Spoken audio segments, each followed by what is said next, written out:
You are now listening to the fastest show on iSports Radio. My name is Daryl Kinsey Jr. welcoming you, taking on the lap of the extra mile for today, June 29th, 2023. It is the next to last day of June. We are getting closer to championship season. The Canadian wildfire smoke is back here in Maryland. And there's some drivers that are going to want to smoke after everything wraps up in Chicago. And of course, the Austrian Grand Prix and Mid-Ohio as well. To help me talk about all of that, my co-host, Christopher Lehman, Michael Ward. Howdy, howdy, howdy. What's going on, people? Good to hear Michael's voice. Haven't had him on a lot this year, but nice to hear from him again. Folks, if you're in the chat, make sure you get your comments and we will read them as we go along, as we get into this super exciting show.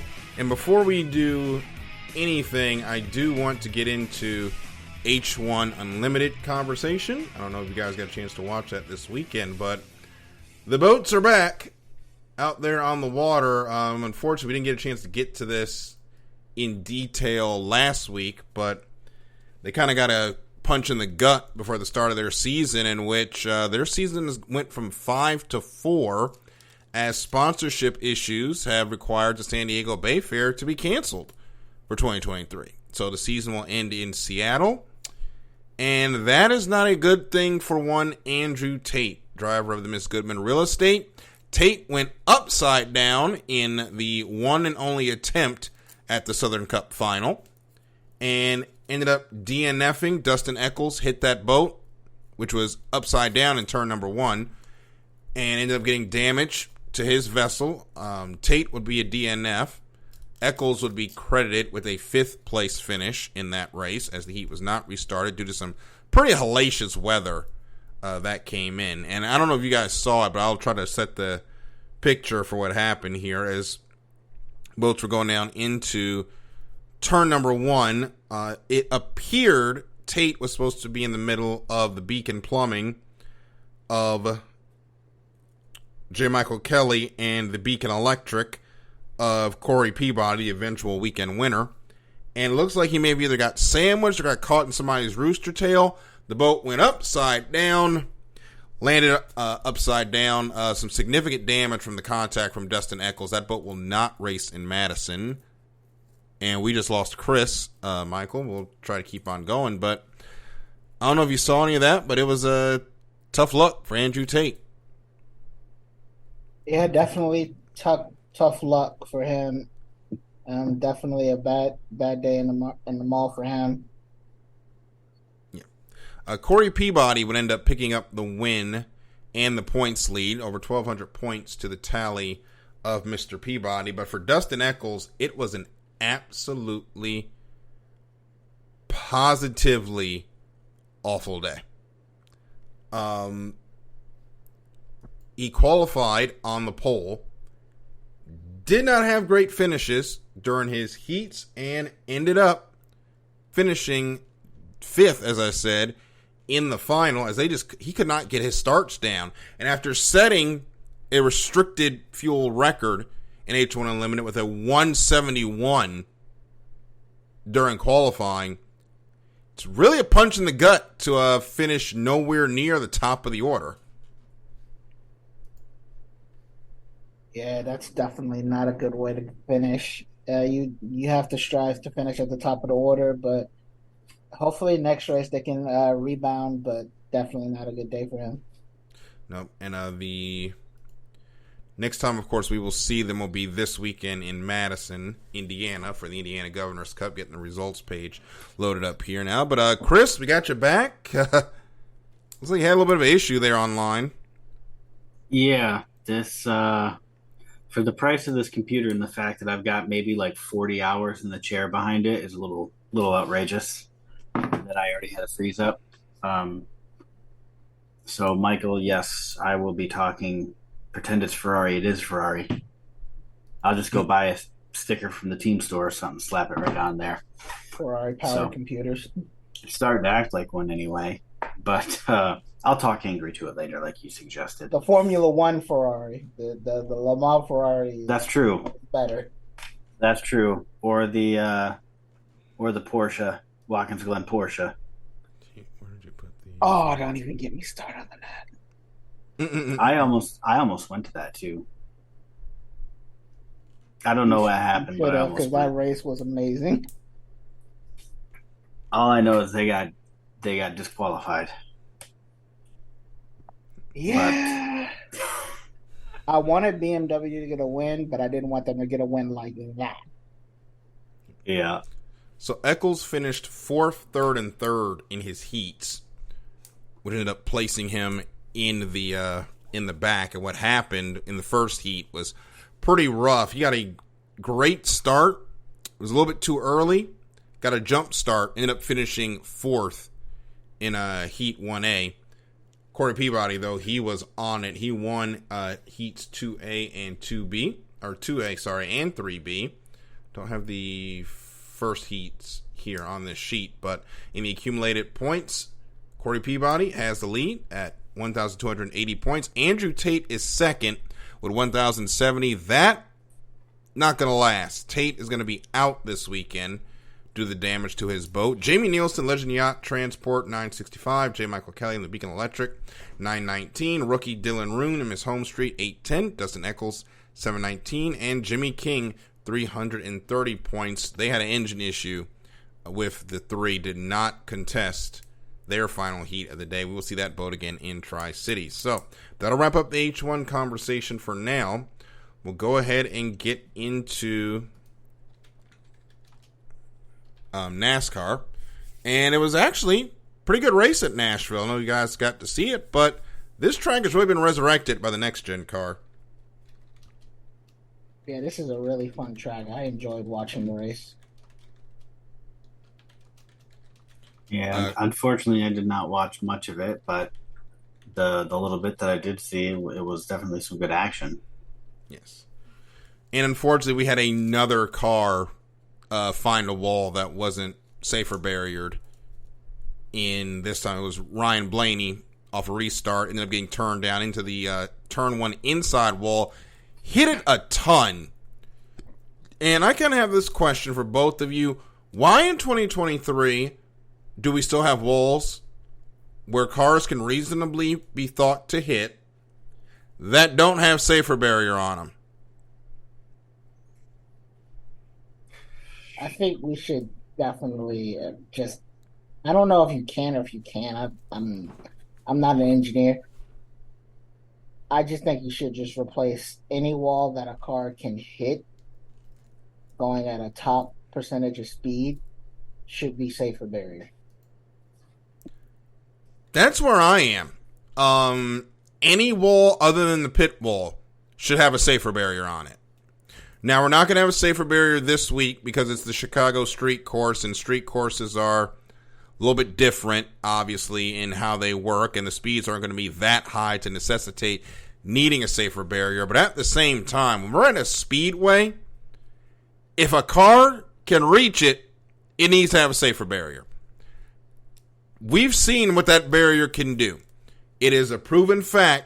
These cars don't take as big a hit hitting that safer barrier as they do hitting a concrete wall. And we've seen some hellacious hits against a safer barrier. The one that just popped into my mind, Eric McClure inside of Talladega. He still got a concussion from that. If there wasn't a safer barrier, he'd be dead. And, well, unfortunately, Eric McClure did go on and pass away later, but he would have died in that accident instead of later on. But the point still stands. If we have this device that we've already proven keeps drivers alive, why is it on that wall? Now, I'll understand we haven't been to Nashville in a while, but we've been back there the last couple of years, and we're probably going to be there for a while because the Nashville Fairgrounds conversation is just getting absolutely ridiculous.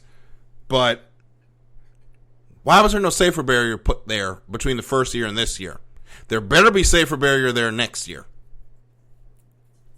Yeah, and I guess what I would say is that basically never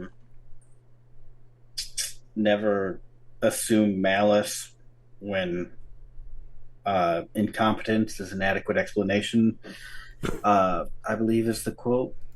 Never, never assume malice, which is adequately attributed to incompetence or something. Yeah, I know. Basically, it realistically it wasn't probably a malicious act. It was just incompetence overlooked, which it shouldn't be. I mean, really, how hard is it? There should be a checklist, right? Mm-hmm. Safer barriers everywhere with a little box right to the left of that sentence, and somebody puts a check mark in it, and they do safety, and then at the bottom they sign their name. Yep. That's how simple it is. And this week, it's probably, let me not get started on Chicago, because there's a certain spotter, all y'all know about it. He done made me mad this week. We'll get to that when we get to our Chicago conversation. But the winner on Sunday was somebody we hadn't seen win for a while. Ross Chastain, dominating run there in Nashville. But I have a bone to pick with him, with his little post-race comments, talking about haters and everything. Mr. Ross Chastain, you hit everything but the pace car for 7 months in this sport. It wasn't haters, my guy. It was you. It was all you. Okay, Rick Hendrick was about to kick you out the group chat. That's how bad it was getting. Like, I get it. You won. You're back. Have some introspection about your role in the incidents that were happening that was about to get you fought.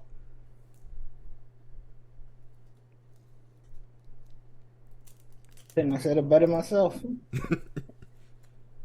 Like, I'm not overstepping, Chris, right? Because, I mean, at some point, we were taking lots on what was going to be the first driver to swing at him. It almost ended up being Noah Gragson, but security got in the way. Well, and I think Noah had a lesson to learn there, and that's if you're approaching someone with the intent, throw that first punch. Mm-hmm. Like, that's clearly what Noah was going to do. He shouldn't have even given Chastain the time of day, just walked right up to him. Square up to him, Don't come at him behind or anything, but walks right up to him and say, I'm about to whoop your ass. And before he can even react, you just pop him. Yeah. Sorry, but that's just what needs to happen. Ross still needs an ass whooping.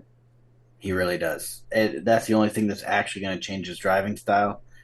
Because what he just did was he won, and then now he's going to say, I'm winning again, I can do what I want. And that's the only reason he got away with it in the first place, was because he was getting the results.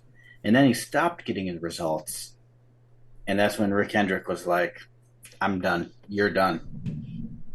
Well, Rick Hendrick got mad because his driver kept getting wrecked. I still want to be on that phone call that Justin Marks got. I think Willie B the only one that hasn't gotten wrecked by Chastain? Of the Hendrick cars? Yeah. Of the four. Yeah. Because Bowman got it at Coda last year. Yep. Kind of indirectly, but directly in a way. And then obviously Larson and Chase have had their issues. But I can't recall a time where Willie B got taken out by him. I cannot remember a Willie B Chastaining. Michael, can you think of one? No, I can't. Taryn actually comment in the chat. Why can't these racing leagues think about safety? Or would the barriers not be of much help? Or is it because of hubris? You know what? I'm going to be honest. I think the reason the safety conversation is starting to wander away, we have not had a serious incident. Well, I can't even say that, but in the last 10 years, I'll go there, we have not, for two of these motorsports, we have not seen a fatality. NASCAR has not had a fatality that I can think of since 2001. IndyCar has not had a fatality since Paul Dana died way back when at New Homestead in a practice crash. No, sorry, not Paul Dana. It was Dan Weldon. Las Vegas 2011. I don't know how I forgot that. So, and for Formula One, they are just in the 10-year because Jules Bianchi happened.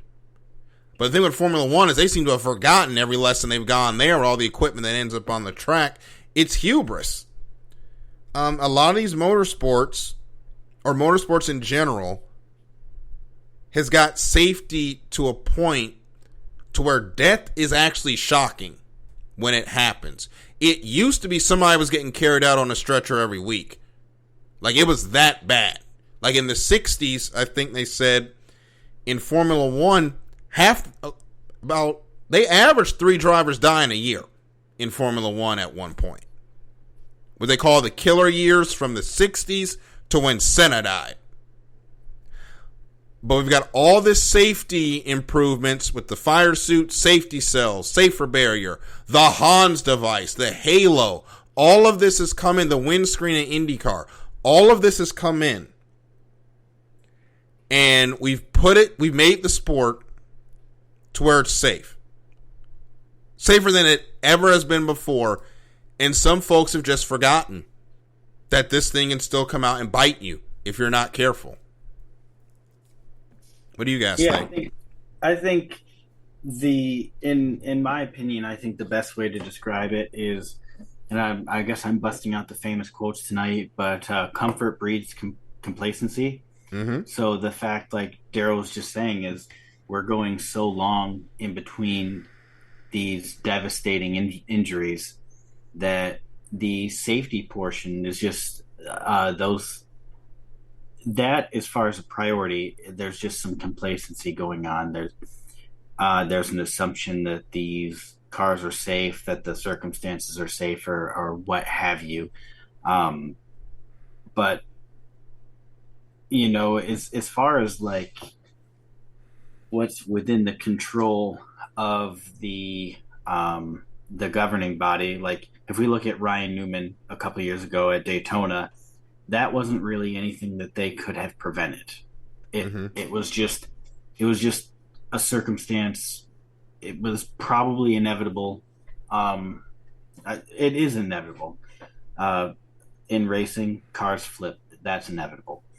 But they took it back and they learned some things. They adjusted the car, and I think what we're seeing is that these governing bodies are getting to the point where these big injuries that are happening are just those like inevitable, almost you'd call it like an act of God, right? Where it's not really predictable. And I think that's what they're losing sight of, is the fact that, you know, little things like not having safer barriers everywhere, not just the main areas, but it's you know, it's one of those things that what can go wrong will go wrong. And if you lapse on safety one time, that's going to be the time it goes wrong.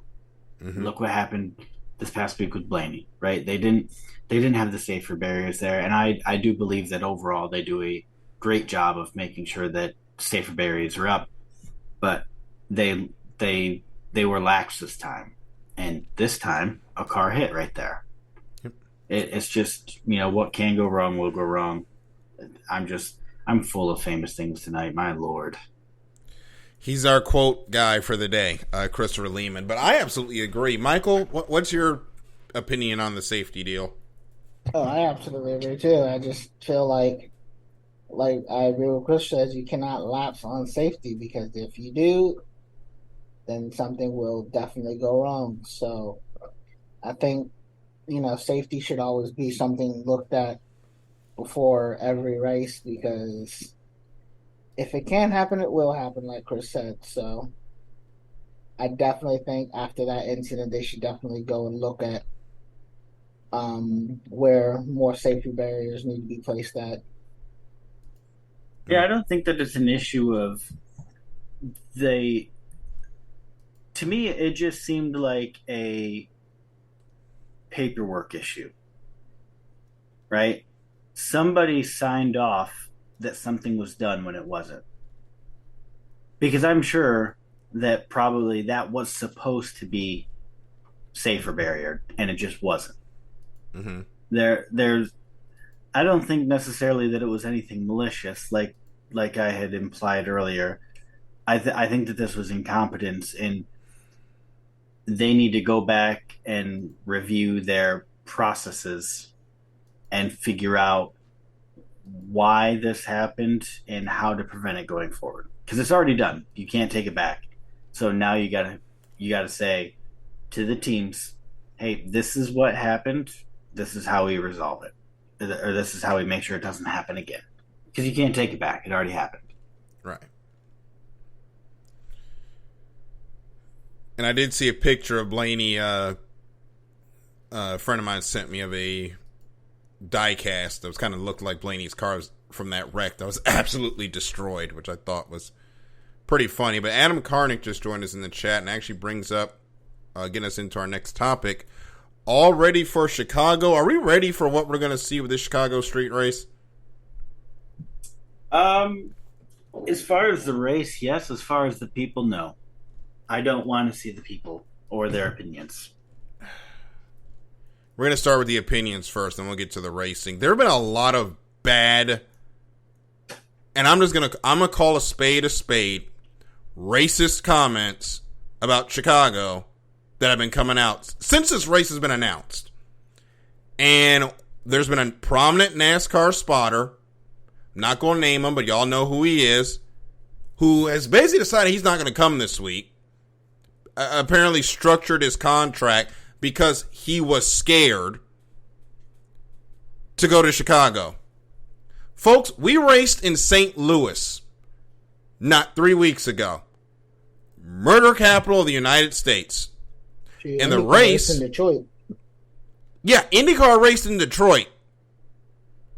Indycar came to Baltimore for 3 years. Came to Baltimore. No issues. They've been racing in Detroit as long as I've been alive. No issues.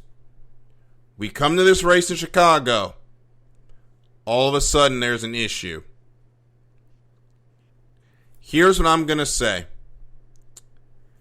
Unless you are from that metro area of that city, I frankly do not give a damn your opinions. Can I add on to something real quick? Give me a minute. Sorry. I don't care about your opinion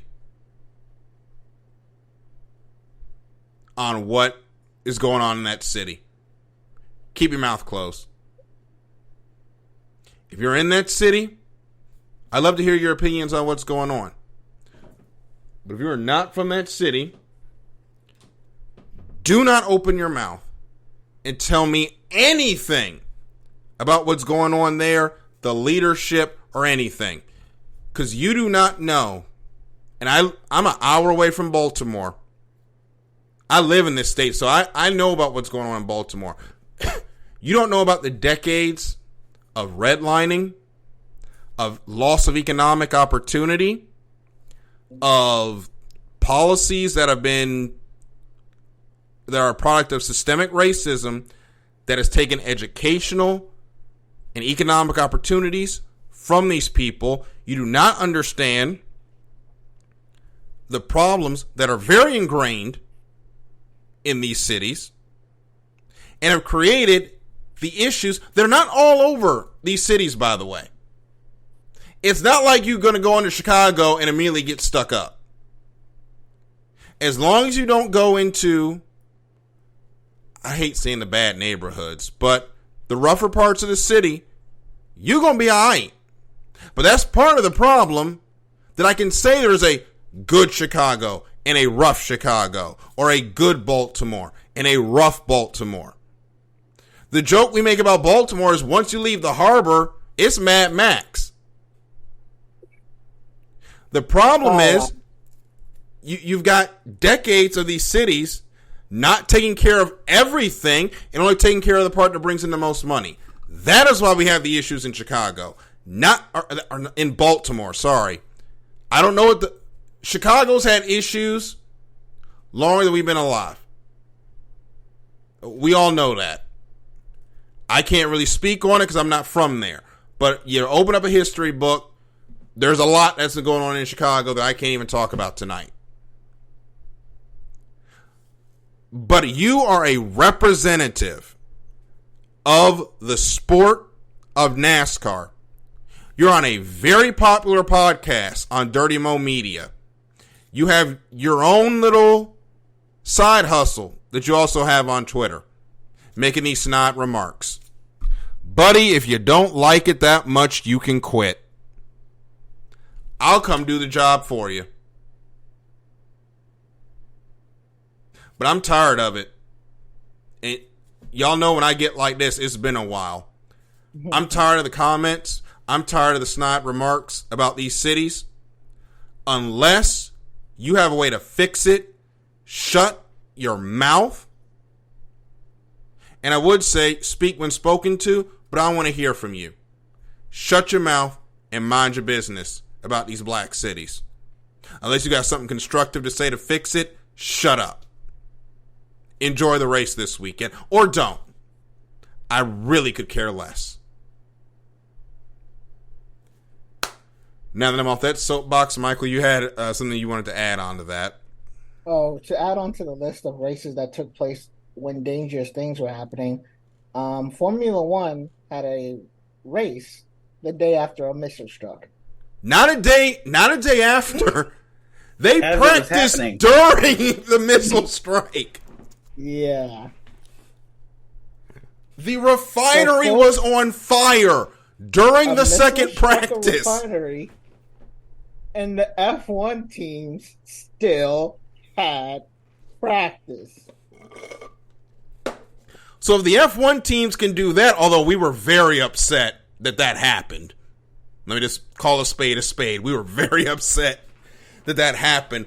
If they can race under a drone strike, why can't you go sit up on a tower and spot in Chicago?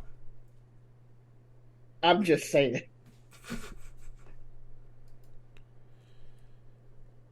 And Adam says in the chat, every big city has problems. That's what happens when you put a lot of people in a relatively small area. That's also true. That's very true. You put a lot of people in one spot, you're just going to have some issues. Yep. That's just how it is. Even where I live in a small town. It's not a small town, but like it's a small city. We got like 20,000 people or something. Mm-hmm. And like right now, I can tell you the rougher neighborhoods. I can tell you the better areas. And I mean, up here, there's not quite as much diversity. So, and really, I would say that probably like where we are, there's actually, what little diversity we have is probably fairly, equal. Like as you kind of go up, like the economic status. I mean, once you get to the top, I mean, there's only a couple families in the area, and they've been here for a long time. But you know, even small cities like ours, I mean, you have these, you know, areas, and realistically, the NASCAR show coming into town, guys, is not going to be, guys. Yeah, what? Hold on to something, but there are some reports, and this is from Ryan McGee, who is a very respected writer. He is an ESPN senior writer and co-host of Marty McGee. There are reports coming out of Hollywood that we might be getting a Days of Thunder too. Really? Yes. I'm not actually excited. I want to see it. The reason why I'm not excited is because Hollywood has been getting real lately. So I don't know. Top Gun Maverick was amazing. It was. I still need to watch it all the way through. That movie was amazing. And Tom Cruise don't do nothing sluffy. He's going to go 100. If we're getting a Days of Thunder 2, do not discount how much that movie led to NASCAR continuing the boom into the 90s. Because that movie, I watched it. I love it. I think how many times have I watched that movie? Like 5 times? Yeah. It's one of the reasons I became a NASCAR fan, the Days of Thunder movie. So, if this could be big for the sport if they do it right. I mean, I think we all, when we were kids and we played the NASCAR game and there was a big wreck, we all pretended it was that scene. Drive through the smoke, Cole. Drive through the smoke, Cole. I think we all pretended we were him. I would just have to say that they are going to have to be very careful about what they do. Mm-hmm. Yeah. Like, you can't... It worked for Top Gun, but you can't have Tom Cruise getting behind the car. Yeah. Well... He's got to be more of... but he does his own stunts, though, so... That's the thing. He does do his own stunts. You could teach him how to drive. I'm saying and I mean, I know that Hollywood doesn't really care about realism. They don't. But now if they got Miles Teller to come in, just bring in the whole cast from Top Gun. But I just wonder how it would do, though, because it's just like the world's mindset just... It's changed. Politically, metaphorically, like any type of special way has changed. So I'm just like, what worked back then, I don't know if it's going to work now. We'll have to see how they film it. This is what it's going to be to appease everybody. How do you do that? Cole is going to have to come back and race an electric NASCAR to prove that combustion engines are better than those liberal electric cars. That would be a cool story. It's kind of like a plot for... That was like the plot for Cars 2. The cars we don't talk about. I only seen the first one. No. Yeah, Cars... You need to go see 3. It sounds like the plot for Cars 3, in my opinion, where it's like you have the more modernized cars. Yeah. Mm. And, you had Lightning McQueen, who's like trying to compete still. And, is that the one where they were at like the Bristol almost, like that short track, big stadium, and he crashed, and he like ka-chowed over the top of all the crashing cars? Oh no, that was the first one. That was the first one. The third one was when they were at the that was like the Auto Club knockoff. Yeah, and like he crashed, and really good movie. I'll have to check it out. It deals with the the realism of like Father Time has like come, and you gotta, your time is coming on. Yeah, I could see that. I want to get it back on the Chicago race conversation a little bit. What do you think we're going to see out of this? Because this is going to be the first time Cup has gone to a street course. And it's either going to be a wreck fest or awful, and there's no in between. To say full disclosure, I think it'll be terrible. Mm-hmm. I don't know, because it's just like, when I watch the onboard from like iRacing or whatever, the track just looks so tight, right? Like it looks, I hate to call it this, but it looks like Monaco. Mm-hmm. In some places it looks like Monaco, in some places it looks like Long Island for in IMSA and Indycar, but it's just like these cars. I don't know if like overtaking is going to be a thing, because it's just like, or if you want to overtake, I don't think a lot of these overtakes are going to be clean. It's going to be a lot of bumping, a lot of banging, which means Ross Chastain's going to fight somebody. I mean, I don't know. I think it's what they feel like people want to see is bumping and banging. So I feel like it's going to be a lot of that, because there's a lot of places that I'm seeing where I don't think you could go for an overtake. Oh, I'm sorry. We're in the Americas. I mean a pass. I think it'll be terrible. Personally. Really? Mm-hmm. I'm not entirely sure what I've got going on this weekend, but I don't know if it's going to involve watching it. I don't know.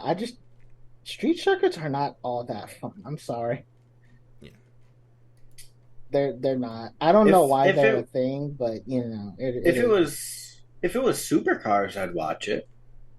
Yeah, this looks like a great supercar track and a great IndyCar track too. But I don't know if it was all Garage 56 cars, I'd watch it. Maybe they need to Yeah. bring that Garage 56 package for the road course package. That And would be enter pretty it. cool. What they should do is enter it like a Garage 56 entry. Mm-hmm. Right? The car already exists. Just have NASCAR say, hey, what they should do is say, hey, we're going to put this car in and we're just going to tweak it. Every race, they keep putting it on the road courses and they just keep tweaking it down until they get it right. A specific car for road courses. I think I like that idea. I mean, there's so many on the schedule. You got 6 of them now. You almost need a dedicated car. Yeah, I kind of like that idea. Actually. But I think Denny said that they only have like 6 or 7 cars per car. Yeah, they're only allowed. Team. Yeah, they're only allowed 7 cars per team. That's why we don't see a lot of backup cars anymore. Yeah. Yeah, so you have a car. You're going to see some this weekend, I assure you. Probably. You have a car for like modern speedways, then you have a car for super speedways, and then you have a car for road courses. I think that works. Well, then again, I think that's what everybody's been doing. Yeah, let me shut up. And by the way, there have been questions about, whether or not we're going to have this event after this year because there were some issues with new Chicago Mayor Brandon Johnson. Brandon was pictured with Lawrence Tate, an actor, and Chicago Track President Julie Geis earlier today. Bob Pockris posted that with the picture of the beautiful trophy they're going to be handing out for this street race, which includes a picture of a drawing of the Chicago skyline. So I think it's water under the bridge now. So it seems that they have gotten themselves together. And we are probably going to see this race a few more times, at least. So as we're getting ready, which race do you think is going to be more chaotic? Xfinity? That is a nice trophy. I'm looking at it. Yeah, it's beautiful, isn't it? Yeah, it is. Who do you think is going to be, which is going to be the most chaotic race? Xfinity or Cup? Xfinity. Always Xfinity. I think there's going to be a lot of damage in that Cup race. Or that Xfinity race. But Cup may not be too far behind. I mean, like I said, it don't look like there's a lot of opportunities to pass here, so fenders will be bent. Yep. So let's go ahead into our open wheel slate for this weekend. We'll have Austria for Formula One and IndyCar at Mid-Ohio. Mid-Ohio going to be a tough track to pass at for IndyCar. So if you qualify well, Scott Dixon's good at qualifying here. It should be, you're going to be in a good spot. If not, you're going to have some work to do. And we're getting into championship season with IndyCars. Their season's going to tail off a lot sooner than everybody else as they end in Seattle. Or sorry, not Seattle, September. Alex Palou currently leads that championship, and he's starting to grow that lead. 324 over 250 for Marcus Ericsson. But the thing about the Chip Ganassi Racing teammates, I was looking at TikTok. There's a good chance Alex Palou is not in Chip Ganassi Racing next year. He really, for whatever reason, wants to go to Formula One. I brought this up to you guys, I think, in the chat. I think he needs to let the F1 obsession go and just focus on where he's good, which is IndyCar. Well, the problem where is he going to go? Where do you go? McLaren? That is the thought, that he's going to go to McLaren. Let's not go to McLaren. And what? Let go of Piastri? Become a test driver? You just want to log in laps? Because McLaren's not getting rid of Lando. And I read a thing today where basically, like, he's like, I don't know why Red Bull would pick me because they have Liam Lawson who's tearing it up. And apparently, I haven't really followed, but apparently he's caught fire this recently, and he's actually like on a bit of a tear. Yeah, Liam Lawson's kind of killing it this year. Yeah. My thing is, unless you're going to get an instant seat with, I was going to get an instant seat with either Mercedes, Red Bull, or Ferrari. Don't even Why put would that you in that go? category right now. Put Aston Martin in there. Let's not talk about Ferrari. Well, here's the thing about Aston Martin is pretty soon they're going to have Yuki. Yes. Really? I think they're because Honda, because in 2026 they're switching to Honda, and I'm sure that they're going to insist on Yuki. Does Lance Stroll keep that seat? Well, 2026, I don't know. Maybe. Well, since Fernando will still be racing in 2026, somebody's got to leave it. Fernando will probably be racing long after I'm dead. Well, Fernando's 41. He's getting up there in Formula One years. I don't think it matters to him. I think he's one of those, hey, just a number of people. Well, look at our good buddy and former guest on IE Sports Radio, John Force. He's got grandkids that's about to be racing with him. Yeah. Kale, thanks for joining us. Yeah, I think I don't know. I think at some point Fernando's got to call it quits, but I don't know. I don't know by 2026. I don't really know what his end goal is. I think he'll call it quits from Formula One, but not racing. Yeah, he doesn't seem the type of person to do that. Well, Aston Martin's got to find someone new by next year. Yeah, because at the end of the day, Lawrence Stroll does not own that team outright. He owns 20% of it. Mm-hmm. Yeah, which means that he is knighted for. I saw on Twitter he said he should be knighted for what he's done for this team, and I'm like, you mean the engineers should be knighted, not you? Lawrence has some issues, and Chris, you were trying to say something. Go ahead. Just that he only owns 20%, so he's beholden to a board. Mm-hmm. So he can get usurped by the board, and they can say, "Your kid's done." Mm-hmm. Yes. And Lawrence is the type of dude who would probably say, "Yep, I agree with you." He's cold-blooded, that one, I'll tell you. Yeah, he's gonna have to be. They're gonna have to get rid of Lance. And my thought is that it'll be Yuki, or they're gonna sign someone to like a 1 or 2 year deal. Mm-hmm. But my thought is, if the deal's already signed with Honda, they might just move Yuki. Now here's the for Leclerc, but he just renewed his contract today. Now here's the funny. Hold on, what? Wait, what happened? Leclerc signed a new contract? Yeah, he's extending his contract with Ferrari, and I think wow. Okay, well, I no longer have a thread of sympathy for him. Yeah, now it's on him.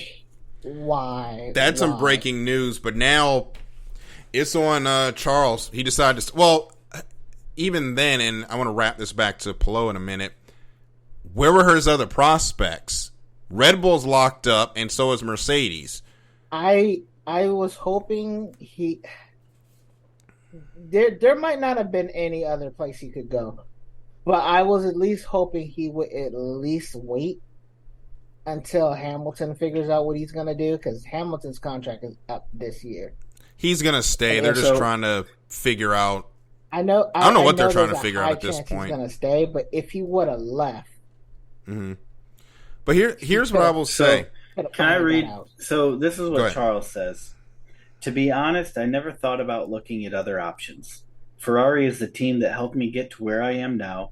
I've always been very happy to be in this team. I love Ferrari and I'm happy here.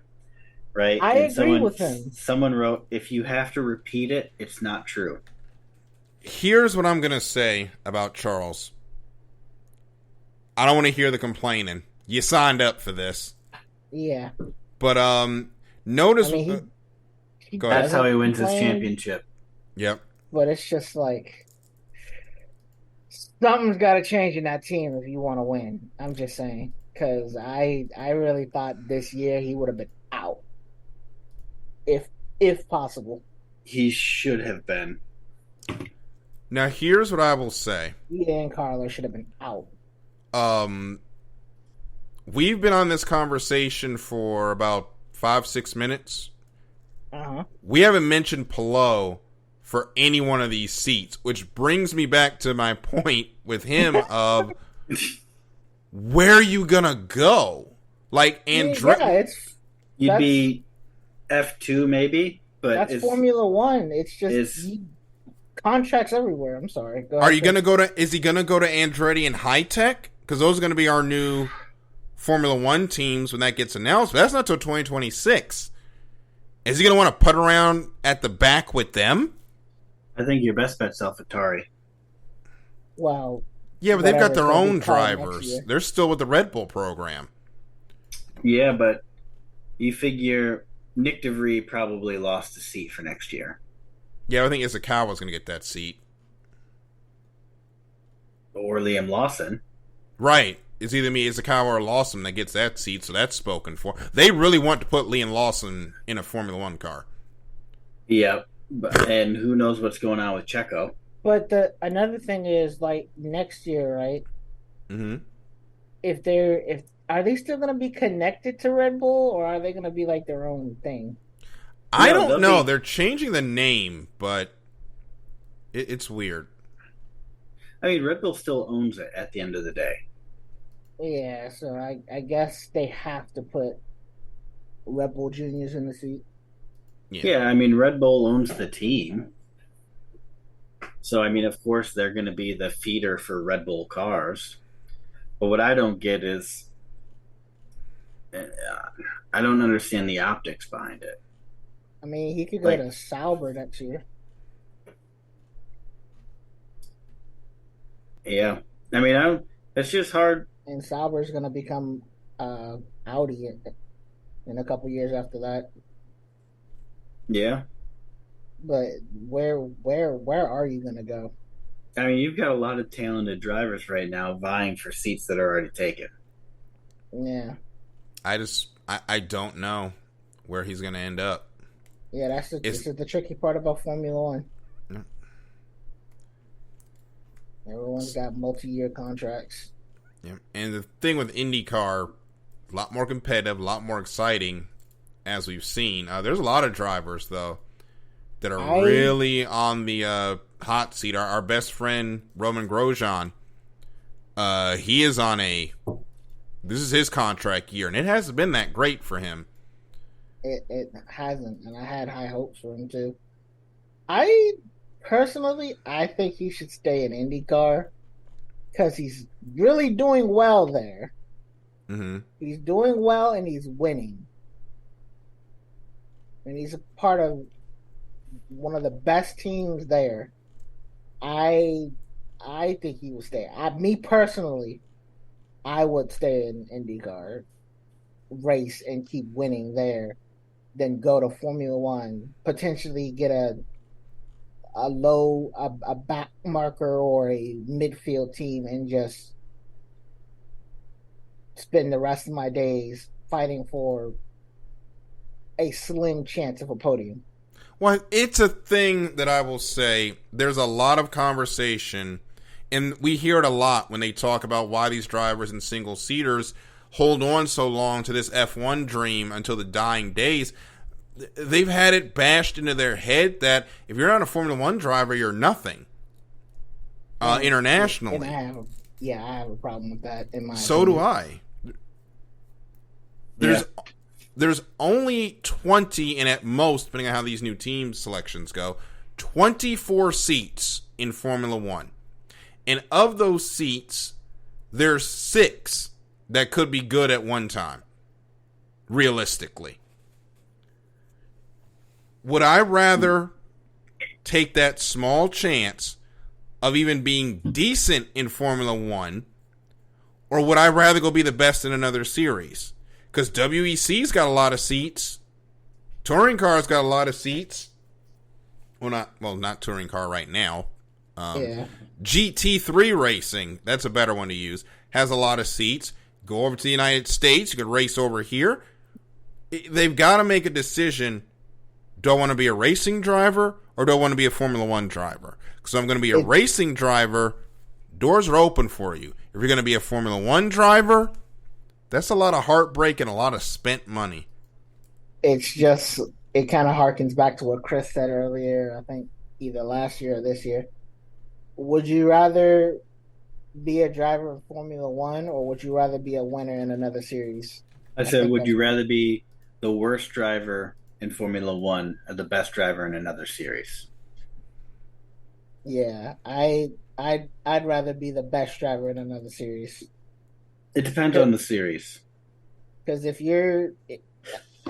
I was a Formula One, I would not want to be the Latifi. Just there, driving. The Latifi. Occasionally getting points. I mean, the thing... No TV time. No, I'm sorry to cut you off. No TV time. Fine. No sponsors. Just there, driving. However, can I just say, though, that if you're the best, you could be the... I mean, if you're the best racer in WEC, right? Mm-hmm. How much money are you really making?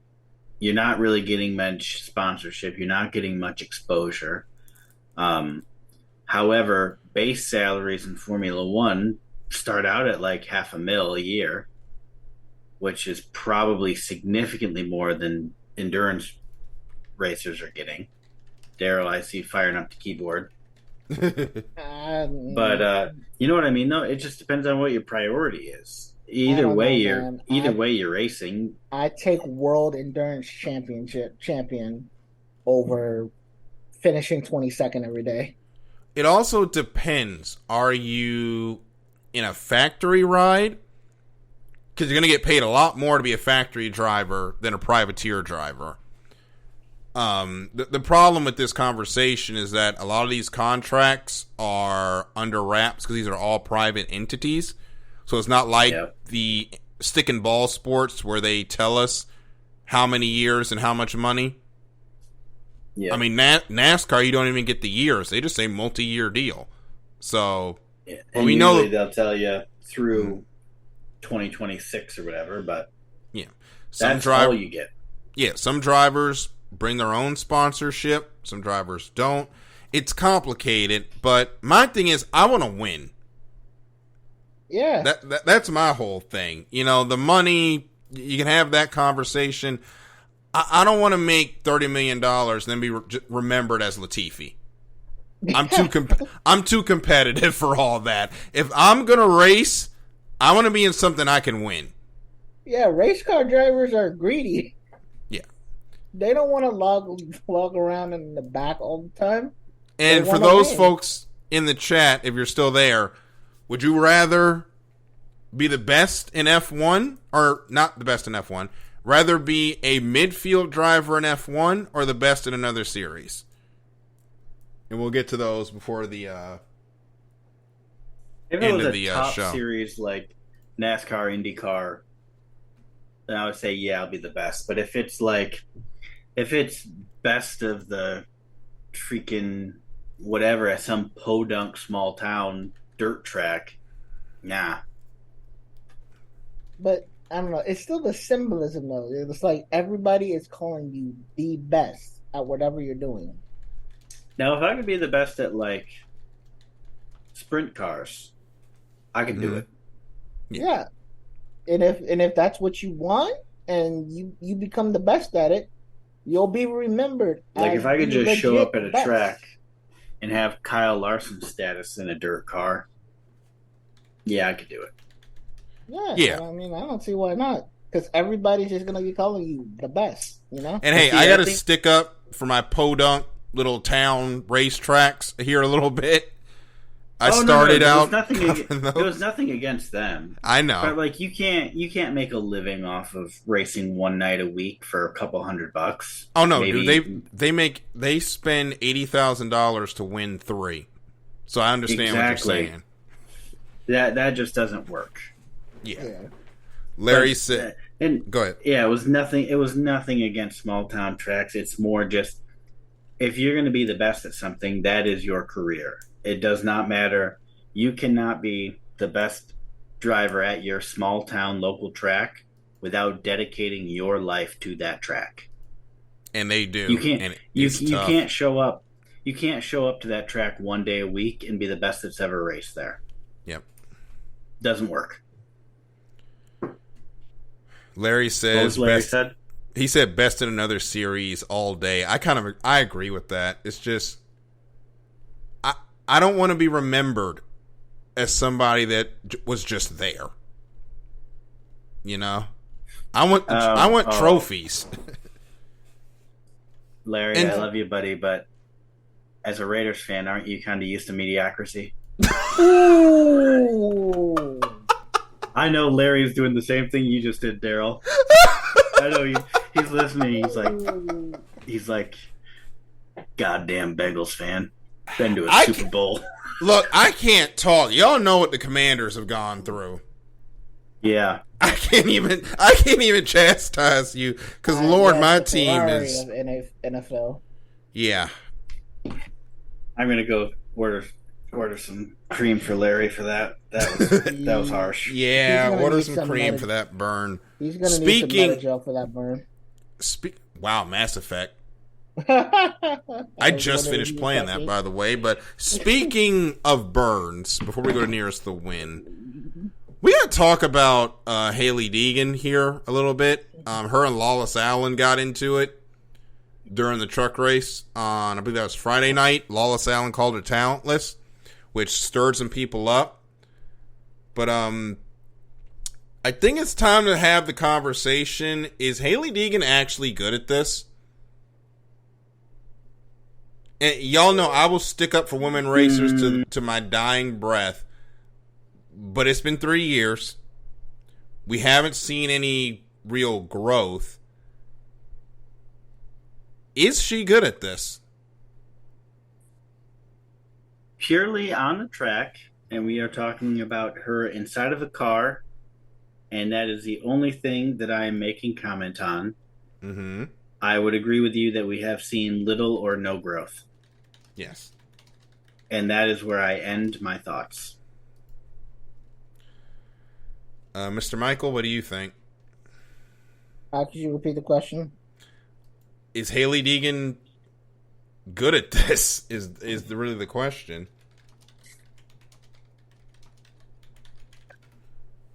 And I'll get her point standing, her career stats here for us.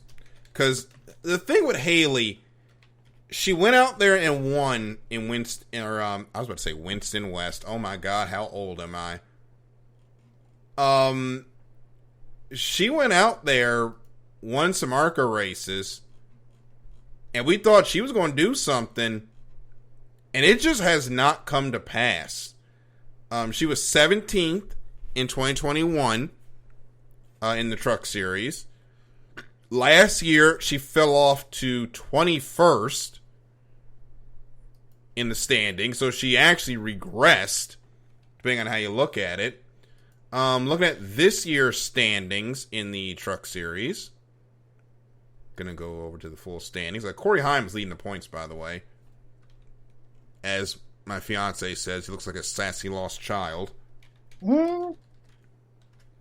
Deegan is 18th in points right now, with a much better team.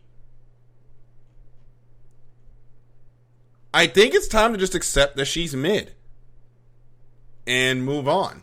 It's called the Midwest because everything in it is mid. I'm sorry. Was that an MJF quote? Yes. Okay, because I've heard that. I'm like, that's MJF, ain't it? But I think it's just time to accept that she's not that good. Mama mid. Okay. To go back to your question, Daryl, it's not that I have an opinion. It's just that I'm scared to say my opinion. Just, it can't be that bad. She's pretty mid. I'm sorry. I think that's the truth, honestly. Like, she didn't set the world ablaze. Like, she was just okay. I would say that her PR team has done a great job for her.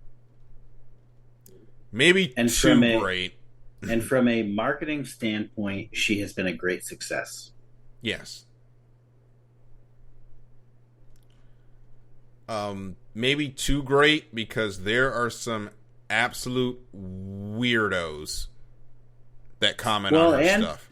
And I think she's a victim of her own marketing team. Mm-hmm.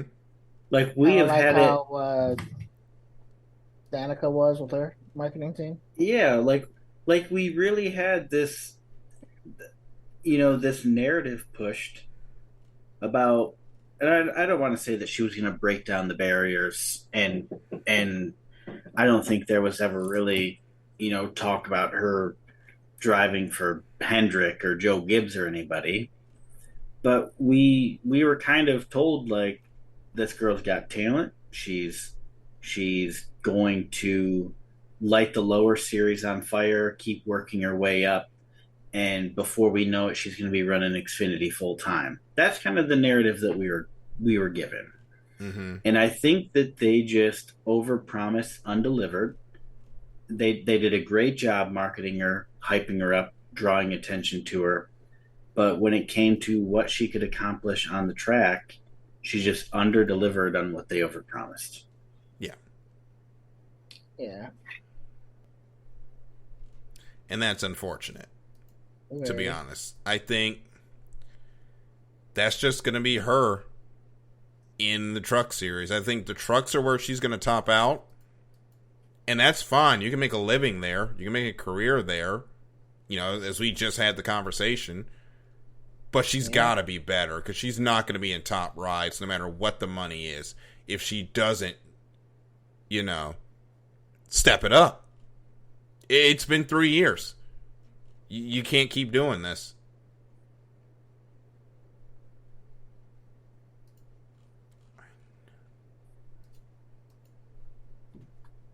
I feel bad for her if she didn't make it, but And on the other end of this spectrum, then we go to nearest the win. Can Roger Carruth get some gosh darn luck? I don't know if you guys saw this. Lap 32, he qualifies third. Run up front. I was happy for that. Battling with his teammate the whole time.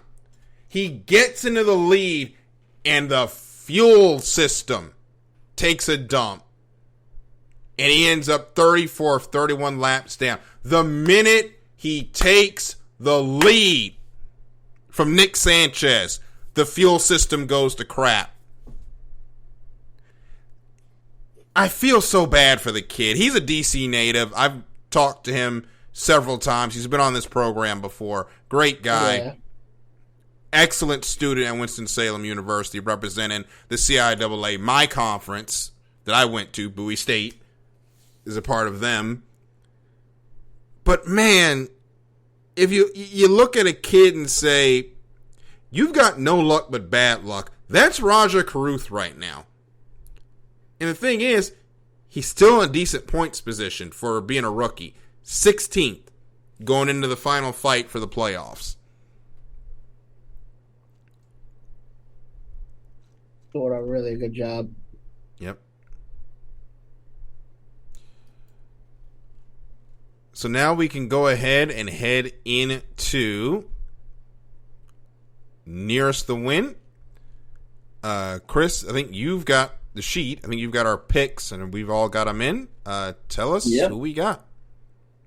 All right. So Formula One at Austria. Daryl is taking Lewis Hamilton. I am picking Fernando Alonso. And Michael is taking Oscar Piastri. We have NASCAR in Chicago. We have Daryl taking Martin Truex Jr. I am taking Denny Hamlin. And Michael is picking Daniel Suarez. And then finally, we have IndyCar at Mid-Ohio. We have Daryl taking Alex Pillow, and Michael and myself both taking Scotty Mack, last year's winner. Gotta love that Scott McLaughlin pick. Make sure, if you got the link, make sure you get that in before engines start on Sunday so we can get our picks in. Folks, again, thank y'all for joining us. This has been a lot of fun to be sitting here yakking motorsports with these guys. Remember, Michael _Ward 25, Chris, Fiji Sims. Make sure you go to iesportsradio.com. You can pick up links for every episode when we're live or they've been recorded. And also, if you missed any episode live, just about anywhere a podcast can be heard, you can find IE Sports Radio. And make sure you keep it locked to our social media pages on TikTok, Instagram, Facebook, and Twitter. And with that being said, it's time to wrap it up for this week's episode. For Michael and Chris, I'm Daryl. Thank you all so much for listening, and we will see you next green flag. Good night, everybody. Yo.